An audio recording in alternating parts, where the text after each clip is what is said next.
ಹಿಂದಿನ ಸಂಚಿಕೆಯಲ್ಲಿ ದುರ್ಯೋಧನ ಹೇಳ್ತಾ ಇದ್ದ, ನಮ್ಮ ಸೈನ್ಯ ಸಂಖ್ಯಾಬಲದಲ್ಲಿ ಹೆಚ್ಚಿಗೆ ಇದ್ದರೂ ಸಹಿತ ನನಗೇನೋ ಅಪರ್ಯಾಪ್ತಂ ಅನಿಸುತ್ತೆ, ಅದೇ ಭೀಮನಿಂದ ರಕ್ಷಿತವಾದಂಥ ಸೈನ್ಯ ಪರ್ಯಾಪ್ತಂ ಅನಿಸುತ್ತೆ ಅನ್ನುವಂಥದ್ದನ್ನು ಕೇಳಿ ಮತ್ತೇನು ಹೇಳ್ತಾ ಇದ್ದಾನೆ ನೋಡೋಣ. ಅಯನೇಷು ಸರ್ವೇಷು ಯಥಾಭಾಗಮವಸ್ಥಿತಾ ಭೀಷ್ಮಮೇವಾಭಿರಕ್ಷಂತು ಭವಂತಃ ಸರ್ವ ಏವ ಹಿ.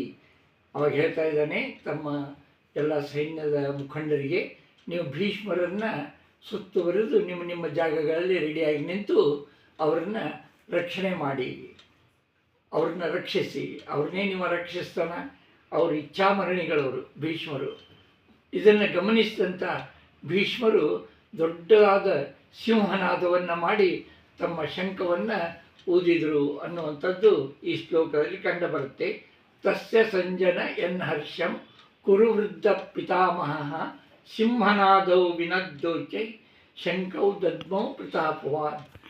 ಇದನ್ನು ಗಮನಿಸಿದಂಥ ಭೀಷ್ಮರು ಇವನ ಭಯವನ್ನು ಹೋಗಲಾಡಿಸೋದರ ಸಲುವಾಗಿ ದೊಡ್ಡದಾದ ಧ್ವನಿಯಲ್ಲಿ ಶಂಖನಾದವನ್ನು ಮಾಡಿ ಸಿಂಹಗರ್ಜನೆಯನ್ನು ಮಾಡ್ತಾರೆ.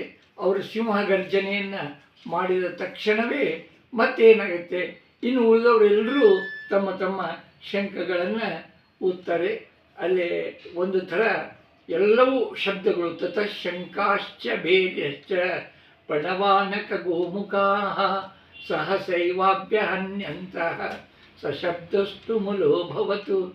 ಆ ಶಂಖಗಳ ಧ್ವನಿ, ಆ ನಗಾರಿ, ಭೇರಿ ಮತ್ತು ಪಣವಾನಕ ಅಂದ್ರೆ ಆಕಳಿನ ಕೊಂಬಿನ ಎತ್ತಿರ್ತಾವೆ. ನೀವು ನೋಡಿರಬೇಕು ಸಿನಿಮಾಗಳಲ್ಲಿ, ಕೋಟೆ ಮೇಲೆ ನಿಂತು ಆ ಕಡೆ ಒಬ್ಬರು ಈ ಕಡೆ ಒಬ್ಬರು ಊದ್ತಾ ಇರ್ತಾರೆ. ದೊಡ್ಡದಾದ ಧ್ವನಿ ಬರುತ್ತೆ ಶಂಖದ್ದು.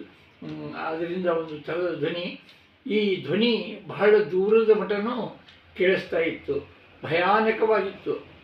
ಯಾಕೆಂದ್ರೆ 11 ಅಕ್ಷೋಹಿಣಿಯ ಸೈನ್ಯ ಒಂದೇ ಸಾರಿ ಇಷ್ಟು ಧ್ವನಿಯನ್ನು ಮಾಡೋಕತ್ರೆ ಅದು ಮೈಲ್ಗಟ್ಟಲೆ, ಈಗೆಲ್ಲ ಕಿಲೋಮೀಟರ್ ಅಂತೀವಿ, ಅವಾಗೆಲ್ಲ ಹರಿದಾರಿಗಟ್ಟಲೆ ಅದು ಕೇಳಿಸ್ತಾ ಇತ್ತು ಅಂತನ್ನುವಂಥದ್ದನ್ನು ಇಲ್ಲಿ ನಾವು ಗಮನಿಸಬಹುದು. ಉಳಿದದ್ದನ್ನು ಮತ್ತೆ ಮುಂದಿನ ಸಂಚಿಕೆಯಲ್ಲಿ ನೋಡೋಣ. ನಮಸ್ಕಾರ.